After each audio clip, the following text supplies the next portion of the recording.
హల్లెలూయా. 30వ తారీఖు 6వ నెల 2026వ సంవత్సరం. మన దేవుడిస్తున్న చక్కటి గొప్ప మాట. మీకా గ్రంథము 7వ అధ్యాయము 18వ వచనం. ఆయన కనికరము చూపుటి యందు సంతోషించేవాడు గనుక నిరంతరము కోపముంచడు. హల్లెలూయా. ఆయన కనికరం చూపించాలనుకుంటున్నాడు. నీవు కనికరము పొందుకోవాలనుకోవాలి. కనికరము ఎలా పొందుకుంటాం? బైబిల్లో ఒక మంచి వ్యక్తి ఉన్నాడు. అతడు కుష్ఠరోగి.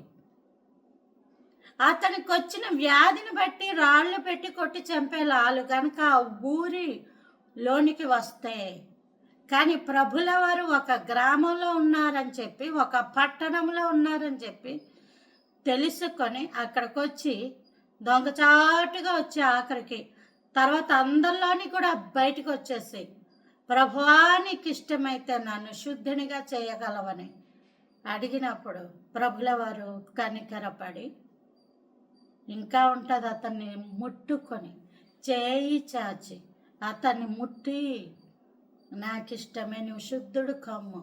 ఈ కుష్ఠరోగము పాపమునకు గుర్తుగా మనం చూస్తే, పాపము అపవిత్రత కలిగిన జీవితాన్ని ప్రవర్తించేలా చేస్తుంది. అపవిత్రత అన్నది శుద్ధి చేయబడాలి, పవిత్రత పొందగోరాలి, కడుగుకోవాలి. రోగము కడగబడదు. ఇప్పుడు ఒక రోగం ఉంది, ఓ జలుబు రొంప అనుకోండి, లేదా లోకంలో ఉన్న భయంకర రోగం ఏమన్నా అనుకోండి, ఎలా కడుక్కుంటావయి? అవి కడగలేం. కానీ కుష్ఠరోగం అన్నది పాపానికి గుర్తు. ఈ పాపము అపవిత్రులు అని అరవాలి వాళ్ళు. అపవిత్రత అన్నది పవిత్రత ఏ విధంగా మారుతుందంటే కడుగుకోవాలి. బురదంటుకుంది, కడుగుకోవాలి. మన జీవితాలు కడగబడాలి. ఎప్పుడు కడగబడతావంటే యేసయ్య రక్తము ద్వారా మనలను శుద్ధులుగా చేసుకోవడానికి నీవు ఆలోచన కలిగి ఉన్నప్పుడు నీవు ఖచ్చితంగా కడగబడతావు.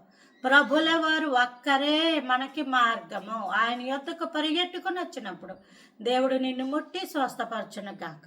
ఆమెన్. Praise the lord.